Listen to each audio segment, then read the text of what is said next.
Hey there, this is Pranshu Verma और start करते हैं अपना नेक्स्ट लेक्चर ऑन थर्मोडायनेमिक्स। ठीक है, और हम लास्ट लेक्चर जो था हमारा थर्मोडायनेमिक्स का, तो उसमें हमने शायद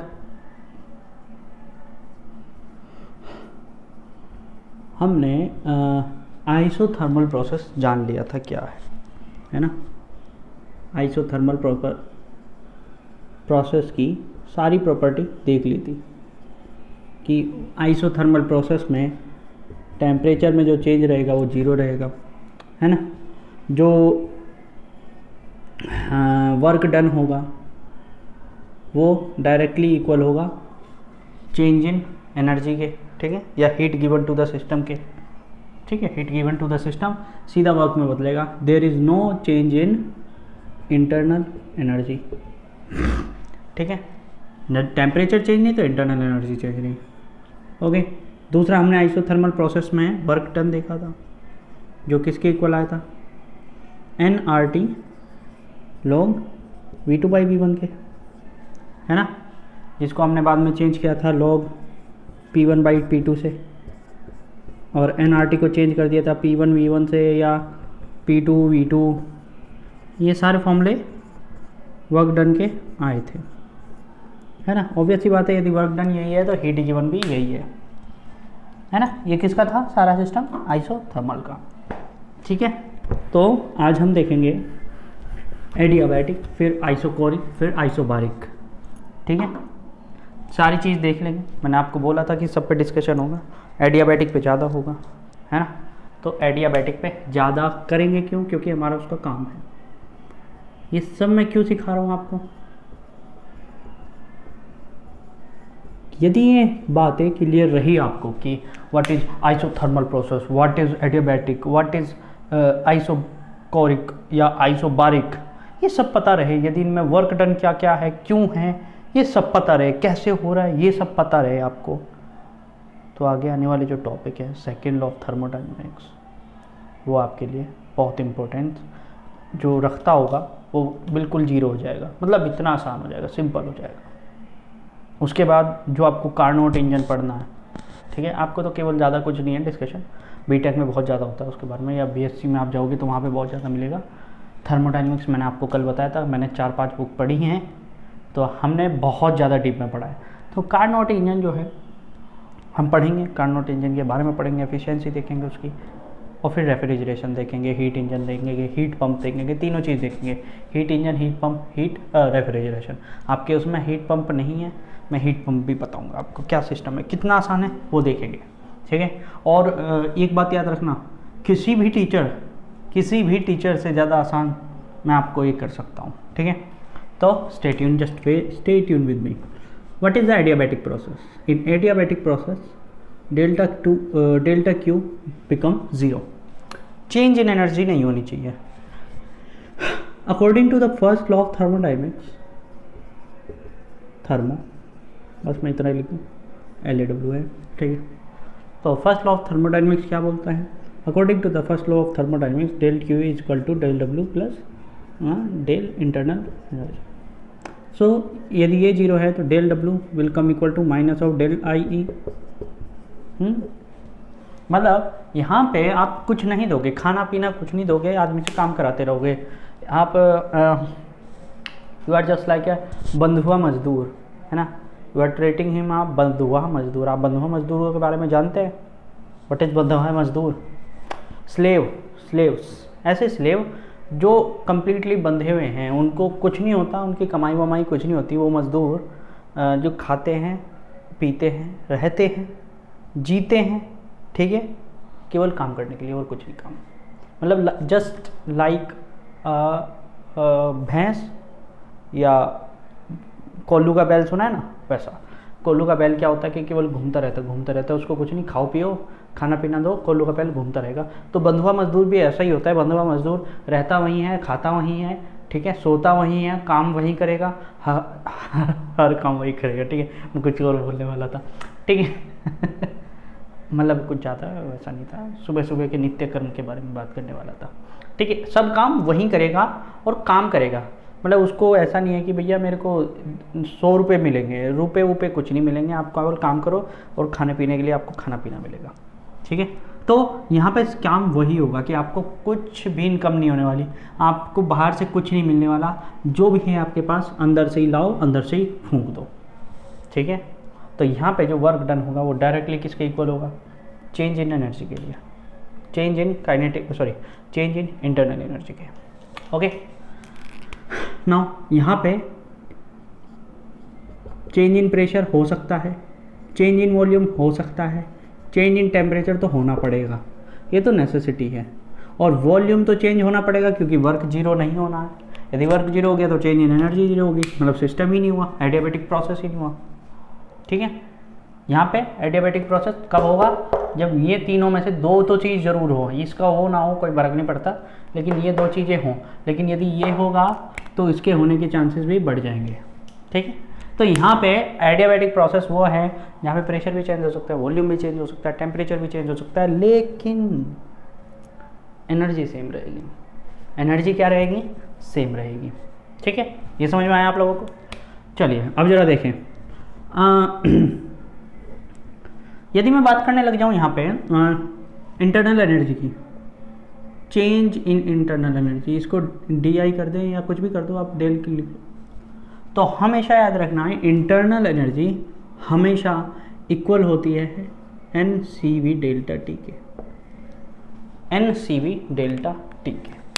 ठीक है, कुछ भी हो, कोई भी दुनिया की कोई सी भी चीज़ आ जाए, डेल्टा ये डेल्टा इंटरनल एनर्जी हमेशा इक्वल होगी NCV डेल्टा T के।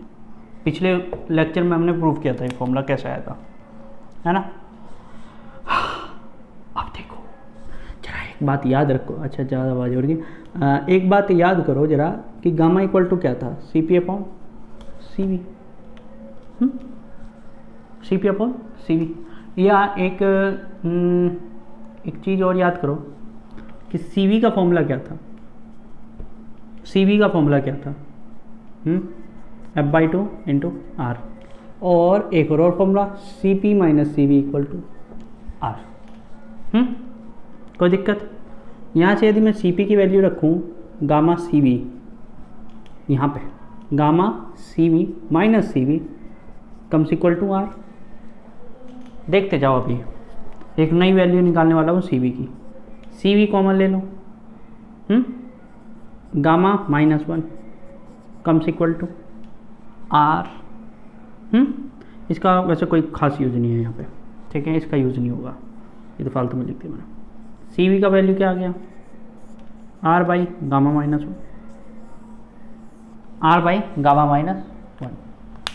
ठीक है, यदि मैं इसको यहाँ रख दूँ, इसको हटाओ, ठीक है, यदि मैं इस वैल्यू को CV की वैल्यू को वहाँ रख दूँ तो चेंज इन इंटरनल एनर्जी क्या हो जाएगा, देखो जरा, NR delta T upon gamma -1, देखते जाओ।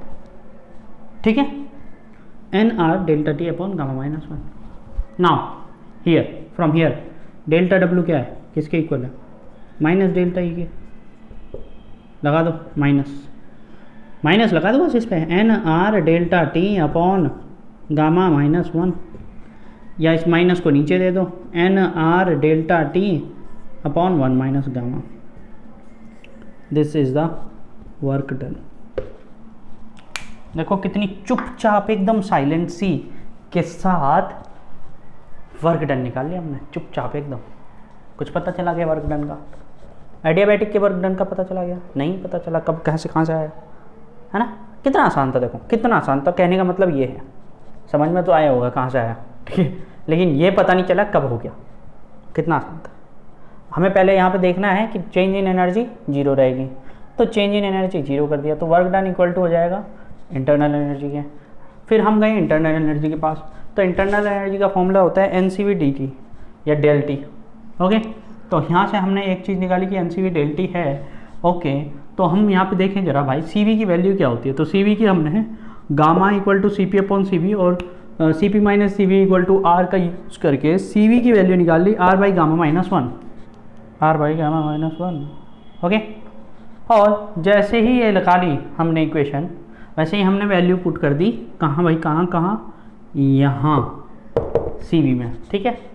CV में जैसे ही पुट करी तो ये आ गया NR gamma minus 1 into delta T। फिर हमने ये डेल्टा I की वैल्यू यहाँ रख दी जो कि माइनस में है, W के इक्वल हो जाएगी, तो माइनस लगा दिया और माइनस को दे दिया नीचे हो गया 1 माइनस गामा टाइप है। इसका दूसरा प्रोसेस भी है, दूसरा प्रोसेस बताऊँ क्या, ज़रूरत पड़ेगी क्या? चलो हटाओ, देखो उतारो इसको, देखो दूसरा प्रोसेस। मैं चाह रहा हूँ आज थ्योरी खत्म कर दूँ इसकी, लंबा लेक्चर बने तो बने। हाँ, क्योंकि एडियाबैटिक है, एडियाबैटिक के बाद सेकेंड लॉ ऑफ थर्मोडायनेमिक्स में कुछ नहीं है ज़्यादा समझाने के लिए, उसके बाद सीधा कार्नोट इंजन आ जाएगा, ठीक है, क्योंकि आप ये सब पढ़ चुके हो, तो कार्नोट इंजन आएगा उसके बाद, और फिर रेफ्रिजरेशन, तो कुछ बचेगा नहीं पढ़ने के लिए। तो आज ये लेक्चर ख़त्म, आज थ्योरी ख़त्म हो जाएगी इसकी, ठीक है। आज यहाँ पे थ्योरी ख़त्म, फिर न्यूमेरिकल स्टार्ट, उधर वेव ऑप्टिक्स में आज जेईई मेंस के न्यूमेरिकल होंगे, ठीक है। तो एडियाबैटिक प्रोसेस, ओके। तो भाई देखो यहाँ पे चलती है पॉइजन्स इक्वेशन कहती है कि पी वी की power gamma that equal to constant, okay. We know D W comes equal to P D V और integration of W P D V, okay. दिक्कत क्योंकि यहाँ पे टेम्परेचर कांस्टेंट नहीं है, वहाँ पे थर्मोमीटर क्या था कि हम ये लगा सकते थे, क्योंकि यहाँ पे टेम्परेचर कांस्टेंट था तो सीधा वी का फंक्शन मिलता, वहाँ पे वी वेरिएबल था केवल। यहाँ पे ये नहीं लगा सकते क्योंकि टेम्परेचर भी वेरिएबल है, और टेम्परेचर वेरिएबल है तो हमें टेम्परेचर का रिलेशन भी देखना होगा, इसीलिए हमें यहाँ पे पॉइजन्स इक्वेशन लगानी होगी जिसका वैल्यू है पी वी की power gamma that is equal to constant. So यहाँ से हम इसको कॉन्स्टेंट को के मान लें यदि, तो हमें यहाँ से मिल जाएगी वैल्यू पी की वैल्यू क्या आएगी, के वी की power gamma, put the value here. तो ये हो जाएगा W, ये हो जाएगा V1 से V2, है ना। मान लिया वॉल्यूम चेंज हो रहा है V1 से V2 का, ओके, चेंज तो हो रहा होगा ना, okay. Now here let's see here K, ठीक है, DW, ओके। 1/v की पावर गामा, क्या इंटीग्रेशन क्या हो जाएगा भाई, 1/v की पावर गामा ऊपर जाएगी, v की पावर माइनस गामा, है ना, तो माइनस गामा प्लस 1 हो जाएगा, है ना, और v की पावर 1 माइनस गामा हो जाएगा ऊपर भी, यहाँ पे भी मैं 1 माइनस गामा ही लिख दूँ। फॉर्मूला है ना x की पावर n का इंटीग्रेशन, x की power n plus 1 upon n minus upon n plus 1, तो यहाँ पे n की वैल्यू माइनस गामा है, तो minus gamma plus 1 minus gamma plus 1 या 1 माइनस गामा, उसको कुछ भी लिख सकते हो आप लोग, आपकी मर्जी है, ठीक है। V1 से V2, ओके। तो यहाँ से W की वैल्यू आ गई K इंटू क्या आ रही है भाई, लिमिट पुट कर दो, गामा को नीचे दिखा दो, गामा क्या है 1 माइनस गामा, यहाँ पे है, यहाँ पे रखा है, ठीक है, यहाँ पे रख दो, ठीक, ओके। V की पावर V2 की power gamma 1 minus gamma minus V1 की power 1 minus gamma that comes equal to, ठीक है, ये आ गया हमारा, ओके। नाउ अब हमें प्रॉब्लम है, किसकी प्रॉब्लम है, एक तो पहली प्रॉब्लम है K, ठीक है। तो K कोई खास प्रॉब्लम नहीं है, K को हम सेटल कर सकते हैं, कैसे करेंगे देखो, ठीक है। K की मल्टीप्लाई अंदर कर दो, 1 माइनस गामा कर दिया यहाँ पे, K की मल्टीप्लाई अंदर कर दो, V2 gamma 1 minus gamma, okay, minus of K V1 1 minus gamma, okay. Now let's see here 1 minus gamma, K की वैल्यू क्या हो सकती है भाई, यदि प्रेशर P1 है, वॉल्यूम V1 है, तो V1 की power gamma equal to K, और P2 V2 की power gamma equal to K, जहाँ पे जो चाहिए वहाँ पे वो रख देंगे। यहाँ पे V2 है तो V2 वाला फॉर्मूला रखेंगे, P2 V2 इंटू V2 की power 1 minus gamma minus P1 V1 की पावर 1 माइनस गामा, ये तो रेस्पेक्टिव वैल्यूज़ है ना, है ना, चलिए 1/1 माइनस गामा, ठीक। जरा देखो P2, यहाँ पे देखो क्या हो रहा है, V2 की पावर 1 है, 1 प्लस 1 माइनस गामा, सॉरी यहाँ पे यार 1 थोड़ी होगी, गामा होगी यहाँ पे, गामा से गामा कैंसिल हो जाएगा, P2 V2 आ जाएगा माइनस P1 V1, गायब हो गया, के गायब हो गया, कोई दिक्कत नहीं। ये हो गया dW। ओके, अब ज़रा देखो यहाँ पे, देखो ज़रा यहाँ पे एक चीज़ देखो कि भाई ठीक है, सब कुछ ठीक है यहाँ पे, क्या नाम है ना, यहाँ पे PV की पावर कांस्टेंट नहीं है, लेकिन आइडियल गैस तो लगेगी ना यहाँ पे। आइडियल गैस का इक्वेशन तो यहाँ पे लग सकता है, PV equal to NRT, PV equal to NRT लग सकता है ना, तो लगा दो। क्या दिक्कत आ रही है आप लोगों को लगाने में? लगा दो। PV की पावर गामा, सॉरी PV की वैल्यू NRT, तो यहाँ पे क्या हो जाएगा, P2 V2 की जगह क्या हो जाएगा, P2 V2 NRT2, P1 V1 की वैल्यू क्या हो जाएगी, NRT1। कोई दिक्कत? W की वैल्यू रख दो, NR तो कॉमन आ जाएगा, दोनों जगह से NR कॉमन आ जाएगा, 1 माइनस गामा, नीचे बचा हुआ है T2 minus T1, NR upon 1 minus gamma that come into T2 minus T1, that is change in temperature delta T। इसको आप इस तरीके से भी लिख सकते हो जैसे मैंने पिछले फॉर्मूले में लिखा था, NR 1 माइनस गामा और डेल्टा T। समझ में आया? सेम आ गया फॉर्मूला। देखो दो डेरिवेशन है, दोनों तरीके से हो सकता है। ये वर्क से किया हमने, वर्क को मान के किया, दूसरा हमने इंटरनल एनर्जी से किया था। बिल्कुल सही बात सोच रहे होंगे आप लोग कि सर चुटकी भी बजी नहीं आपसे, मेरे को नहीं आती बजानी, ठीक है, हाँ कोई दिक्कत नहीं है मानने में। ओके, तो हमें एक चीज़ पता चली, हटा दूँ उसको, चलिए एक चीज़ यहाँ से पता चली। क्या पता चला? देखो तो जरा क्या पता चला। देखो यहाँ से पता चला, गिर यहाँ से पता चला हमें कि वर्क डन जो है एडियाबैटिक में वो है NR upon 1 minus gamma into delta T, सबसे पहली बात तो ठीक है। यहाँ पे हमें पता चला Q 0 होता है, हमें पता चला dW equal to minus D या डेल I E के इक्वल होता है। ये सारी चीज़ें हमें पता चल गई हैं, इनको याद रखो। ओके, और हमें क्या पता चला यहाँ पे, अच्छा ये प्रोसेस बहुत फास्ट होता है, फास्ट प्रोसेस, ठीक है। इसको आप किससे इमेजिन कर सकते हो? कई सारे प्रोसेस हैं जिसको आप इससे इमेजिन कर सकते हो। इट जस्ट लाइक टायर के फटने से आप इसको बहुत अच्छे से कंपेयर कर सकते हो, ठीक है। टायर का फटना, टायर जब किसी का फटता है तो एक्चुअली मैं वहाँ पे सही में बताऊँ तो वहाँ पे ठंडक आ जाती है एकदम। जब भी किसी का टायर फटेगा तो आप देखना वहाँ पे ठंडक हुआ होगा, एकदम ठंडा, एकदम ठंडा मतलब 0 डिग्री सेल्सियस नहीं होगा, मतलब थोड़ा कम टेम्परेचर हो जाएगा। क्यों होता है वहाँ पे ऐसा? क्योंकि जब फटता है टायर तो वो बाहर से कोई एनर्जी नहीं ले रहा, वो अपनी एनर्जी यूज़ करके फट जा रहा है। अब एनर्जी अपनी यूज़ करेगा तो उसका टेम्परेचर तो गिरेगा ना, ठीक है। तो एडियाबैटिक प्रोसेस में जनरली टेम्परेचर फॉल होता है, टेम्परेचर फॉल होता है जनरली। ओके, क्या हो सकता है इसमें? हम लोग एक काम कर सकते हैं, इसको एडियाबैटिक प्रोसेस को जनरेट करने के लिए क्या किया जा सकता है, हम एक काम करते हैं कि इंसुलेटेड वॉल के अंदर आइडियल गैस को अंदर रख दें, ठीक है। किसी भी आइडियल गैस को इंसुलेटेड वॉल के अंदर डाल दें यदि हम, ठीक है। तो ये क्या होगी, और यहाँ पे लगा दें पिस्टन, ठीक है, यहाँ पे लगा दें पिस्टन, ठीक। तो क्या होगा, अच्छा इसके ऊपर रख दें हम वजन, बहुत सारे वजन, छोटे छोटे मास, ठीक है। अब सुनो क्या करना है, छोटे छोटे मास को लगातार तुरंत तेज़ी से हटाते जाना, तेज़ी से हटाओ, ठीक है।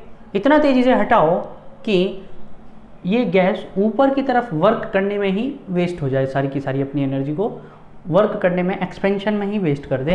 वो अपना टेम्परेचर और उसको मतलब हीट बाहर से ले ही नहीं पाए, बाहर से यदि कुछ भी हो तो बाहर से हीट ले ही ना पाए, ठीक है।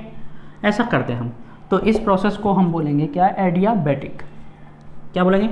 एडियाबैटिक। ऑब्वियस ही बात है ना, देखो यार यहाँ से आप प्रेशर कम कर रहे हो ना, वजन हटा के, मास हटा के प्रेशर कम कर रहे हो, तो प्रेशर कम होगा तो ऑब्वियस ही बात है गैस एक्सपेंड करेगी, तो अपना वॉल्यूम बढ़ाएगी, प्रेशर कम हो रहा है तो सीधी सी बात है PV इक्वल टू NRT से, भाई साहब V बढ़ रहा है, P छोटा हो रहा है, P P छोटा हो रहा है तो T पे चेंज तो आएगा ही, और T पे कितना चेंज आएगा वो देखा जा सकता है। ठीक है, ठीक है। तो याद रखिएगा, एक तो पहली बात है कि फास्ट प्रोसेस है और दूसरा इंसुलेटेड है, परफेक्टली इंसुलेटेड होना चाहिए। ठीक है, जैसा कि वहाँ पे था आइसोथर्मल में प्योर कंडक्टेंस चाहिए था, प्योर परफेक्ट कंडक्टिंग मटेरियल जिसमें ज़रा सा भी रेजिस्टेंस ना हो। ठीक है, ऐसा कोई मटेरियल है ही नहीं दुनिया में। ठीक है, लेकिन हम मान लेते हैं। ठीक है, और यहाँ पे हमें प्योर इंसुलेटेड मटेरियल चाहिए जो कि दुनिया में नहीं है। तो दोनों ही प्रोसेस, एडियाबैटिक और आइसोथर्मल, दोनों क्या है, इमेजिनरी। दोनों प्रोसेस क्या है, इमेजिनरी। ओके, क्लियर है आप लोगों को? मेरे ख्याल से आप लोगों को क्लियर होगा। अच्छा चलो, एक चीज़ और देख लो, कर्व, एडियाबैटिक का कर्व, क्योंकि इंपॉर्टेंट है। मैं कर्व भूल गया था। किसका भला आइसोथर्मल का, कि आपको आइसोथर्मल का कर्व भी बताना है। तो एक काम करो, देखो जैसा ही इसमें कर रहे हैं वैसे ही उसमें भी करेंगे। एक काम करो, इसका डिफ्रेंशिएशन करो तो ये हो जाएगा, है ना, कम्स इक्वल टू 0, या P v की power gamma minus 1 dv comes equal to minus of v की power gamma into dp। Clear है? या यहाँ से हम क्या कर सकते हैं, हम dp अपॉन dv निकालें, dp अपॉन dv, ये यहाँ पे, तो ये आ जाएगा हमें p गामा की पावर माइनस 1 अपॉन गामा, है ना, v की पावर गामा। तो जरा इसको नीचे भेज दो, गामा से गामा कट जाएगा और हटाओ इसको, और नीचे क्या आ जाएगा, v आ जाएगा। देख लेना, कर लेना। ठीक है, ठीक है। तो हमें यहाँ से पता चला कि जो स्लोप है वो प्रेशर और वॉल्यूम के उसमें है। ठीक है, अब ज़रा देखो यहाँ पे, इसका यदि आप प्रेशर और वॉल्यूम के बीच का कर्व बनाओगे, ठीक है। अच्छा, उसका भी बता देता हूँ मैं, P dv plus V dp comes equal to 0। किसका भला है ये किसका, आइसोथर्मल का। तो यहाँ से आपको dp अपॉन dv क्या मिलेगा, p अपॉन v, लेकिन माइनस का, और यहाँ पे भी माइनस का मिलेगा। ठीक है, यहाँ पे भी माइनस का मिलेगा। ठीक, तो जरा देखो यहाँ पे एक चीज़ देखो जरा, ओके। देखो दोनों में रेशो p और v के ही आएगा। ठीक है, ऑब्वियस ही बात है, क्योंकि ये परपेंडिकुलर बेस है तो स्लोप वही देगा। लेकिन दोनों में एक फ़र्क है, स्लोप की वैल्यू का। यदि मैं इसकी बात करूँ, ये कर्व, ऐसा कर्व बनाऊँ मैं, ठीक है, इसको भी थोड़ा सा ज़्यादा चाहिए। ठीक है, तो ये कर्व होगा आइसोथर्मल का।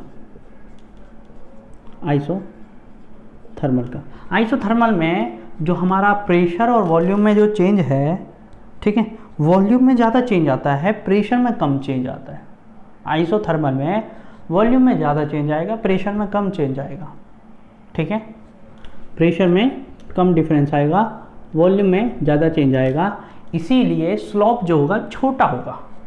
लेकिन यदि मैं बात करने लग जाऊँ किसकी भला, एडियाबैटिक की, तो एडियाबैटिक का स्लोप बड़ा होता है।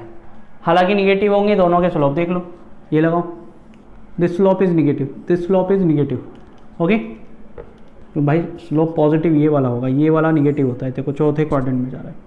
ओके, चौथे क्वाड्रेंट में याद करो 10 जो होता है वो निगेटिव होता है। हाँ या ना जल्दी बोल, तो स्लोप क्या होता है, 10 थीटा। ओके, लेकिन यहाँ पे क्या होता है, यहाँ पे प्रेशर और वॉल्यूम दोनों काफ़ी तेज़ी से, वॉल्यूम में ज़्यादा डिक्रीज नहीं आता, लेकिन प्रेशर में हाई डिक्रीमेंट आता है। अब प्रेशर ऊपर है, ठीक है, प्रेशर ऊपर है, तो प्रेशर में ज़्यादा डिक्रीमेंट आने की वजह से यहाँ पे जो स्लोप होता है काफ़ी लंबा होता है, बड़ा होता है स्लोप। ठीक है, तो याद रखना है, आइसोथर्मल और एडियाबैटिक प्रोसेसेस में केवल और केवल किसका फ़र्क है, स्लोप्स का फ़र्क है। किसका फ़र्क है, स्लोप का फ़र्क है। This is adiabatic, this is isothermal. Okay, क्यों मैं बता रहा हूँ ये चीज़ें, मेरा दिमाग तो ख़राब है नहीं, है ना। मैं इसलिए बता रहा हूँ क्योंकि ये सीधे क्वेश्चन पूछे जाते हैं इस तरीके से, कंपैरिजन कराया जाता है, उतार लो, कंपैरिजन कराया जाता है कि कौन बताओ आइसोथर्मल है, कौन एडियाबैटिक है। ठीक है, हाँ बिल्कुल, इस टाइप से क्वेश्चन आ सकते हैं। मतलब ऐसे ही नहीं आएगा क्वेश्चन यार, ऐसा मत कहो, यही क्वेश्चन नहीं आएगा, उसमें थोड़ा सा घुमाएगा, कुछ ना कुछ ऐसा करेगा जिससे आप कंफ्यूज हो, लेकिन आपसे कंपेयर करा सकता है।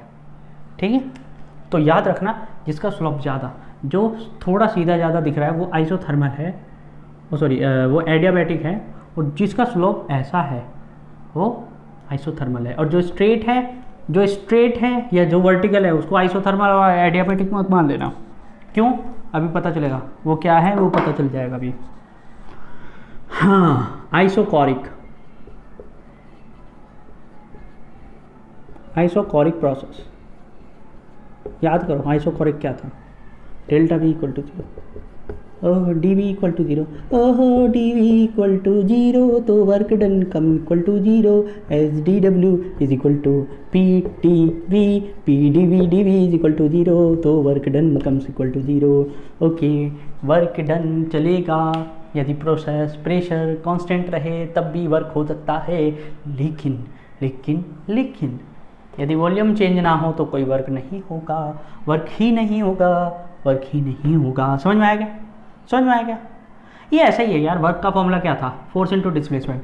फोर्स लग रहा है ठीक है, लेकिन यदि डिस्प्लेसमेंट नहीं हुआ तो वर्क जीरो। कॉन्सेप्ट यहाँ पे भी वही है। तो यहाँ पे वर्क कितना रहेगा? 0। That means the total energy given to the system comes equal to the total change in internal energy. मतलब सारी एनर्जी जो आप ऑब्जेक्ट को दोगे, गैस को दोगे, आइडियल गैस को जो दोगे सारी एनर्जी, वो सारी की सारी वो अपना टेम्परेचर इंक्रीज करने में लगा देगी, क्योंकि वो वॉल्यूम चेंज नहीं कर सकते, आइसोकोरिक प्रोसेस में है, वो वॉल्यूम चेंज नहीं कर सकती। तो सारी की सारी एनर्जी वो कहाँ यूज़ करेगी, कहाँ यूटिलाइज करेगी? इंटरनल एनर्जी चेंज करने में। ओके, अपना टेम्परेचर चेंज करने में। ओके, और उसकी टोटल एनर्जी किसके इक्वल होगी? एनसीवी डेल्टा टी के। किसके इक्वल होगी? एनसीवी डेल्टा टी के। एनसीवी डेल्टा टी के। ओके, समझ में आया? हटाओ, यही था आइसोकोरिक। अच्छा देखो जरा, पी और वी के बीच में कर्व बनो। This is P. ओके देखो जरा, पी और V, P is changing but V is constant, P is changing V is constant. तो क्या बनेगा? P changing V is constant, तो दिस इज द ग्राफ। इसलिए कहा था मैंने वर्टिकल लाइन को कुछ और मानना, और कुछ और क्या? Isochoric process. सो ठीक है, हटाओ।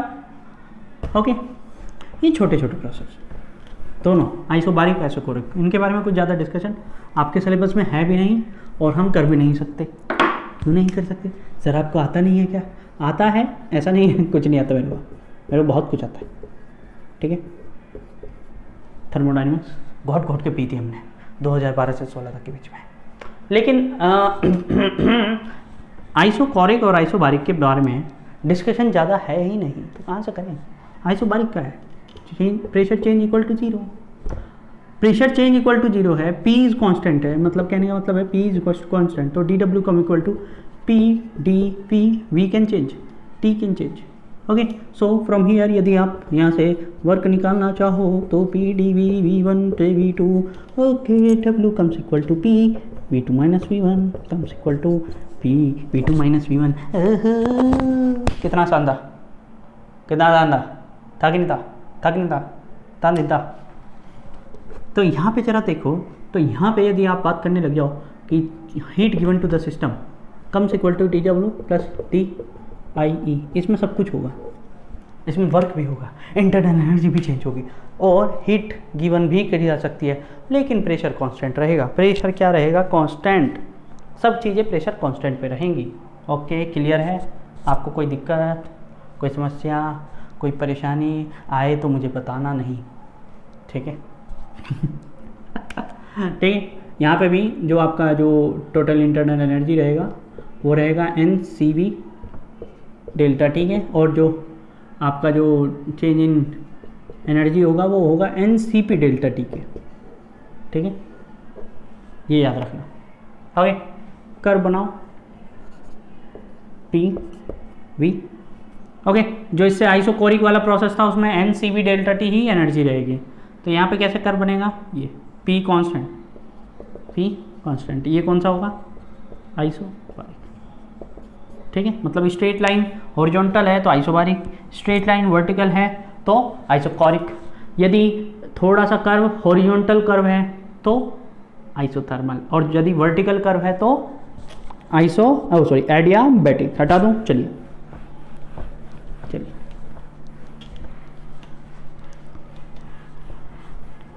मैं एक काम करता हूँ, कल के लिए छोड़ देता हूँ कार्नोट इंजन को और रेफ्रिजरेटर को, आज पढ़ाता हूँ सेकेंड लॉ ऑफ थर्मोडायनेमिक्स, और आगे इसमें एक टॉपिक और आएगा सेकेंड लॉ ऑफ थर्मोडायनेमिक्स में हीट इंजन। ठीक है, तो उसका डिस्क्रिप्शन दे दूंगा कल को कार्नोट इंजन, क्योंकि उसका डेरिवेशन थोड़ा लंबा है, उसको समझाने में टाइम लगेगा। ठीक है, अचानक से दिमाग में याद आया कि ये सेकेंड लॉ ऑफ थर्मोडायनेमिक्स। देखो आप तैयार हो, आप इसको पढ़ने के लिए हमने आपको तैयार कर दिया है सेकेंड लॉ ऑफ थर्मोडायनेमिक्स पढ़ने के लिए। देखो कितना आसान है, कितना आसान है। इसमें पढ़ेंगे हम हीट इंजन, इसमें पढ़ेंगे हम हीट इंजन। देखो इसने क्या कहा, सेकेंड लॉ ऑफ थर्मोडायनेमिक्स इस बात पे है कि भैया फर्स्ट लॉ हमारा ये बोल तो देता है कि del Q will equal to W D W plus D Q, sorry D Q equal to D W plus D I है, change in internal energy plus work is equal to change in या heat given to the body. ठीक है, लेकिन ये होगा कब, when will it do या when will it be. Okay, कब होगा, होगा कब। ठीक है, ये सारी दुनिया पूछ रही थी इलेक्शन कब है, इलेक्शन कब है, चुनाव कब है, हम परेशान हो गए सरकार से। ठीक, तो ये बताया, ये लो सेकेंड लॉ बताया कि कब होगा। ठीक है, इसने एक स्टेटमेंट दे दिया, इसने एक स्टेटमेंट दे दिया कि work can be completely converted into the heat, but heat cannot completely converted into the work। कार्य को ऊष्मा में बदला जा सकता है, परंतु ऊष्मा को पूर्णतः कार्य में बदला नहीं जा सकता। That is the meaning of this sentence, that कि work can not be completely converted into the heat, okay, but work can be completely converted into the heat, but heat cannot be completely converted into the work। okay, कहने का तात्पर्य यह है, कहने से अभिप्राय यह है, कहने का मतलब यह है, कहने का मीनिंग यह है, आ गया मैं वर्ड पे कहने का मीनिंग ये है कि हम कोई भी काम करें, ठीक है, हम उस काम को पूरी तरीके से आग लगा सकते हैं, लेकिन यदि हमने आग लगा दी, आग लगे हुए काम को हम पूरी तरीके से समेट नहीं सकते।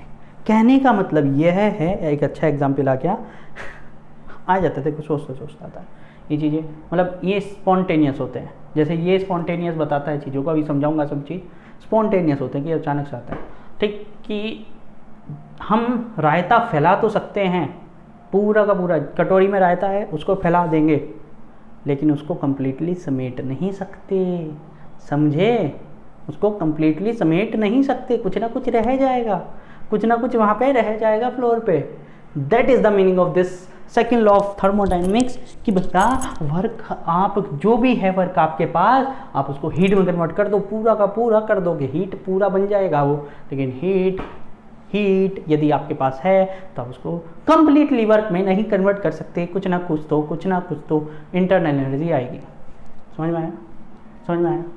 उसने बताया, मतलब कहने का मतलब यदि मैं फर्स्ट लॉ ऑफ थर्मोडायनेमिक्स से इसको रिलेट करूँ, D Q that is equal to D W plus D I E, ठीक, तो उसने कहा कि यदि you have work so you can convert it into total into heat, there is no heat change in energy, okay, but यदि आपके पास D Q है तो आपको डी डब्ल्यू करते समय में आपको ये ज़रूर मिलेगा, ये ज़रूर मिलेगा, ये ज़रूर मिलेगा। मतलब आइसोथर्मल प्रोसेस इम्पॉसिबल है, ये इसने डायरेक्टली बोल दिया, डायरेक्टली बोल दिया साफ साफ। आइसोथर्मल प्रोसेस इम्पॉसिबल है, ये इसने बोल दिया।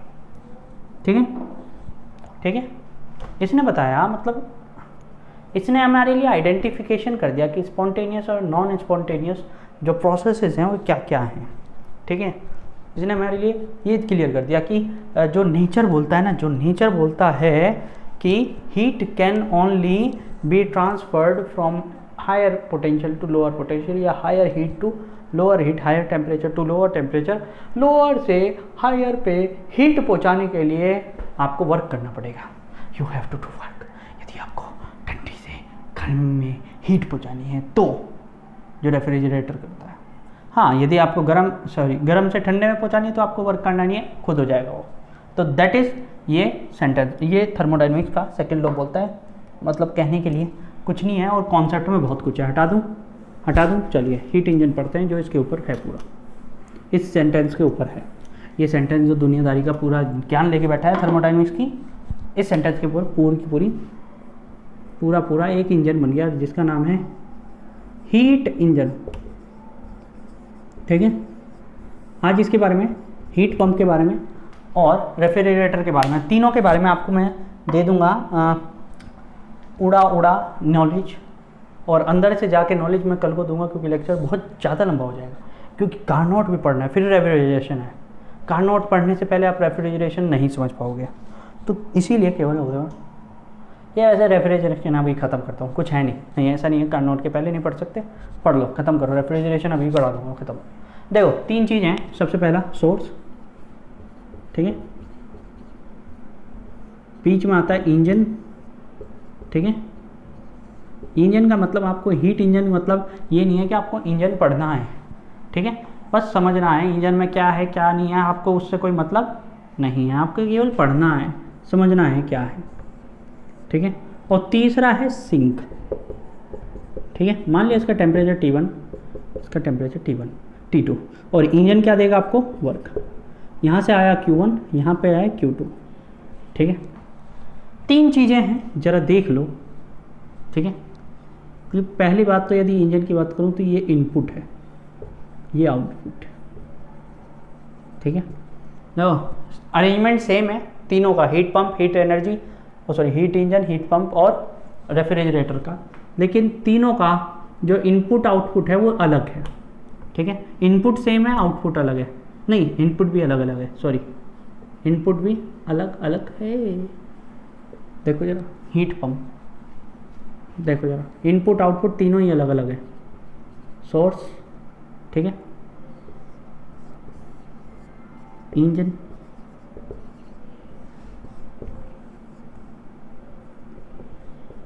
सिंक, T2 T1, ये यहाँ पे एनर्जी लिखूँ मैं, यहाँ पे वर्क ना लिखूँ, यहाँ पे चल यहाँ पे वर्क लिख दूँ, यहाँ पर तो वर्क ही होगा, यहाँ पे एनर्जी देंगे। ठीक है, दिस इज भी going to be input heat pump पे, और this is going to be output. ठीक है, ये वेस्ट है, यहाँ पे भी ये वेस्ट है, मतलब ये ज़्यादा वेस्ट है ना। अब तीसरा बचा है रेफ्रिजरेटर, जो सबसे बाद में आया। ठीक है, क्या है, सोर्स। इसका मैं नाम चेंज नहीं कर रहा हूँ मैं, नहीं तो नाम चेंज करना चाहिए, लेकिन आपके सिलेबस में उतना ज़्यादा है नहीं। T2 T1 है ना, इधर लगा देता हूँ उस पर वर्ड का। ठीक है, ये इनपुट है इस बार, ओके, ये है इस बार आउटपुट। पहली बार ये बना बेचारा, आउटपुट बहुत खुश है, मतलब उछल के गा रहा है। ठीक है, और ये है पहली बार वेस्ट, मतलब ये तो कभी वेस्ट ही है नहीं, ये वेस्ट नहीं है, ये आउटपुट है यहाँ पे। ठीक है, यहाँ पे इनपुट है, यहाँ पे इनपुट है। ठीक है, वेस्ट ये या ये 2 चीज़ हो सकती है। अब देखो ध्यान से सुनो क्या क्या चीज़ है। ठीक है, यही समझा के मैं ख़त्म करूँगा कहानी। हीट पंप, हीट एनर्जी और रेफ्रिजरेटर। हीट पंप आपके सिलेबस में नहीं है, तो जिसको नहीं समझना है वो बस एक कान से सुनना, दूसरे कान से निकाल देना, और यदि नॉलेज लेनी है तो नॉलेज ले लेना। देखो कितना आसान है, देखो हीट यहाँ से हमें चाहिए हीट इंजन क्या है। हीट इंजन क्या है? हीट इंजन है जो हीट लेके वर्क करे, हीट को ट्रांसफर करे वर्क में। ध्यान से सुनो, heat engine is that device which use heat to transform it into the work. Okay, मतलब जैसे आपका इंजन होता है, कार का इंजन, बाइक का इंजन, स्कूटर का इंजन, वो क्या होता है? वो यही है, वो हीट एनर्जी को ही यूज़ करता है। आपको मैं बता दूँ, मैं वो हीट एनर्जी का ही यूज़ करता है। उसमें जो पेट्रोल अंदर जाता है सिलेंडर के अंदर, ओके, पेट्रोल और एयर का मिक्सचर होता है, वो ब्लास्ट होता है वहाँ पे, वो ब्लास्ट होने से एनर्जी निकलती है। वो कौन सी एनर्जी है? Heat energy. कौन सी एनर्जी है? Heat energy. हीट एनर्जी की वजह से पिस्टन ऊपर भागता है और आपका अंदर का जो सिस्टम है, गियर वियर का बहुत सिस्टम होता है, तो आप सीधे सीधे समझ लो क्रैंक शाफ्ट के थ्रू, कनेक्टिंग रोड के थ्रू आपका टायर जो है घूम जाता है। ठीक है, वो कॉन्सेप्ट आपके सिलेबस में बिल्कुल भी नहीं है, आपका लेवल का भी नहीं है, आपको मतलब भी नहीं है। ठीक है, अभी समझ रहे हैं उस चीज़ को। बस इतना समझो कि यहाँ से हीट मिली, कहाँ से मिली? सिलेंडर से। सिलेंडर का पिस्टन यहाँ से घूमा और इंजन पे गया, इंजन पे, ठीक है, वर्क दे दिया। लेकिन उस चक्कर में आपको पता है कि आपकी कार में से निकलता है धुआं धुआं धुआं। ये है वो धुआं, सिंक क्या है? ये है जहाँ से एग्जॉस्ट निकलता है, इसका वेस्टेज, इसका वेस्टेज।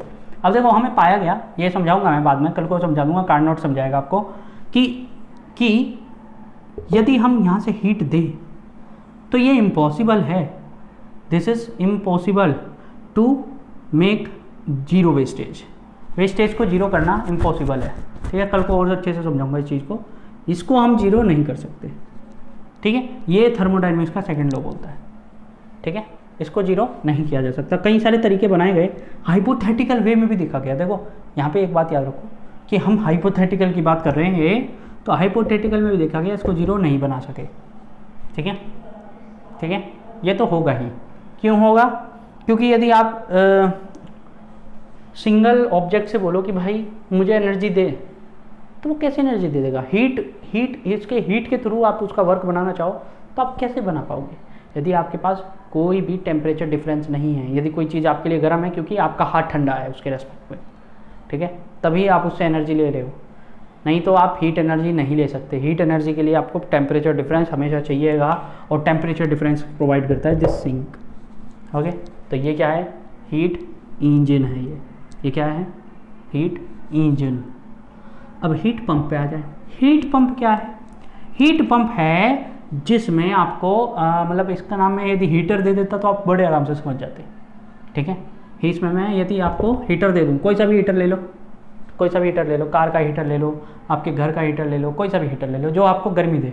ठीक है, ब्लोअर होता है ना, जो आप बालों में लगाते हो, उससे बाल सेट करते हो, वो भी यही है, यही अरेंजमेंट है। उसमें क्या होता है? बिजली से आप कनेक्ट करते हो उसको।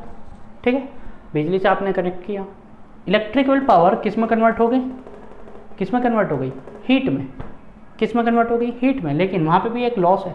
कहाँ लॉस होता है? देखो जरा ध्यान से देखना, ब्लोअर चलाना किसी के घर में हो तो, ठीक है, वहाँ पे भी एक लॉस होता है। ठीक है, जो यदि ब्लोअर देखोगे तो आप ब्लोअर का पीछे का हिस्सा गर्म हो जाता है। वो क्यों गर्म हो गया? जबकि उसको तो हवा आगे फेंकनी थी गरम। ठीक है, केवल गरम आगे का हिस्सा जो है थोड़ा बहुत होता है, पीछे का क्यों हो गया? क्योंकि change in heat, loss of heat, उसकी वजह से यहाँ पे हमें वेस्टेज फिर मिलेगी सिंक में। ओके, ये चीज़ तीसरी चीज़ थी। ओके, अब चौथी चीज़ देखो जिसका नाम है रेफ्रिजरेटर। सबके घर में है आज तो। यदि मैं आज से 10-12 साल पहले बोलता तो कोई बच्चा बोल देता कि सर मेरे घर में तो नहीं है, मुझे पता नहीं क्या होता है। ठीक है ना? 10 साल, 12 साल, 15 साल पहले कह दूँ तो उस टाइम पे शायद लोगों के घर में नहीं था। मेरे घर में भी लगभग 14-15 साल हो गए, एक ही आया हुआ है, वही रखा है बेचारा अभी तक। ठीक है, वही बोलता है रोज़ की रोज़ में कि भाई बदल दो मुझे, हम बदलते ही। ठीक है, तो उसमें क्या होता है रेफ्रिजरेटर में? वो भी यही काम करता है, सेम कॉन्सेप्ट है, इनपुट आउटपुट चेंज, बस इनपुट आउटपुट चेंज। ठीक है, यहाँ पे भी हमने इलेक्ट्रिकल पावर दी थी, हमने यहाँ पे भी इलेक्ट्रिकल पावर दी। फ्रिज का स्विच लगा दिया ठा। अब उसने क्या करा? उसने यहाँ पे इसको क्या बोलते हैं इसको, यहाँ पे रेडिएटर होता है आपका, ठीक है, फ्रिज में। ठीक है, वो क्या करता है? कंसेप्ट और भी बहुत कुछ है वहाँ पे। कंप्रेसर होता है, आपका कंडेंसर होता है वहाँ पे, ठीक है, आपका टरबाइन भी लगा होता है, बहुत सारी चीज़ें हैं जो लगी हुई होती हैं। ऐसा मत समझो कि बहुत हलवा हलवा है, बस यही है सर, एक सोर्स लगा दिया, एक इंजन लगा, इसके अंदर बहुत सारे कॉन्सेप्ट लगे हुए हैं, ठीक है, इनके अंदर बहुत सारे कॉन्सेप्ट लगे हुए हैं। ओके, हम केवल ओवरव्यू कर रहे हैं उसका केवल, ठीक है, कि सिंपल थिंग देख रहे हैं हो क्या रहा है एक्चुअली पे, ठीक है, बस ये देख रहे हैं कि है क्या। तो रेफ्रिजरेटर में क्या होता है, रेफ्रिजरेटर में जो इलेक्ट्रिकल पावर होती है वो जाती है, okay, through the electrical power हम जो हमारा जो सेक्शन है जो ठंडा वाला होता है उसके ऑब्जेक्ट से हीट खींच लेते हैं। हम कर सकते हैं ये काम, हीट ले लेते हैं, ठीक है, हीट खींच लेते हैं उससे और खींच के दे देते हैं रेडिएटर को, आपके सिंक को, ठीक है। यहाँ पे सिंक में जो है रेडिएटर लगा होता है रेफ्रिजरेटर में, या फिर आपके घर के एसी में, ठीक है, वो भी यही काम करता है। और यहाँ पे हमें ठंडक मिल जाती है। यहाँ से यदि हम हीट इंजेक्ट करके यहाँ पे भेज देंगे, यहाँ पे भेज देंगे, पे भेजते रहेंगे, तो यहाँ पे सीधी सी बात है टेम्परेचर डाउन हो जाएगा और हमें यहाँ पे ठंडक मिलेगी, यहाँ पे ठंडक मिलेगी और ये रेडिएटर रहेगा। ओके, मैंने हाँ ये लिखा हो, तो यहाँ पे ठंडक यहाँ पे गर्माहट मिलेगी, यहाँ पे ठंडक, है ना। आप देखना कभी फ्रिज के पीछे जाके कंप्रेसर लगा होगा आपका, घूं आवाज़ कर रहा होगा कुछ, ठीक है, उसको देखना, जरा टच करके देखना, बंद करके फ्रिज को, पता चला करंट खा के बैठ गए, मेरे को बोल दिए कि सर आप, वैसे लगना तो चाहिए नहीं, लेकिन मतलब किसी का भी किसी के फ्रिज का मैं क्या जानूँ ठीक है। तो मतलब आप गर्म हो रहा होगा, वो पूरा गर्म हो रहा होगा, आप उसका हीट जो है थोड़ी दूर से भी क्या नाम वो कर सकते हो, फील कर सकते हो, है ना, थ्रू द कन्वेक्शन, ठीक है। तो आपको पता चलेगा वो कितना गर्म है। और आपको मैं बताऊं, जितना वो यहाँ पे ठंडा नहीं होगा ना, उससे ज़्यादा यहाँ पे गर्म होगा। ये सब हम सीखेंगे, रेफ्रिजरेटर के बारे में भी 2-4 चीज़ें हैं जो सीख पाएंगे, ठीक है। तो ये हैं तीनों चीज़, हीट इंजन, हीट पंप और रेफ्रिजरेटर, तीनों के तीनों का कंसेप्ट एक ही है, लेकिन इनपुट और आउटपुट में चेंज है। हमें डिज़ायर क्या है उसके हिसाब से हम सिस्टम को चेंज करके हमने अपनी मशीन बना ली। ओके, हमारे पूरी स्टडी इसके ऊपर है, थोड़ी सी स्टडी रेफ्रिजरेटर पे, 0 स्टडी है हीट पंप पे, हीट पंप से हमें कोई मतलब नहीं है, ठीक है। तो कल को देखेंगे इसके बारे में, ठीक है, हीट इंजन के बारे में भी थोड़ा बहुत काफ़ी कुछ देखेंगे। और फिर कार्नोट इंजन है इसके बाद तुरंत, 2 मिनट का टॉपिक नहीं रहेगा कल को इसके बारे में, और फिर हम कार्नोट इंजन देखेंगे, कार्नोट के बाद, ठीक है। तो कल को मिलते हैं, थैंक यू एवरीवन।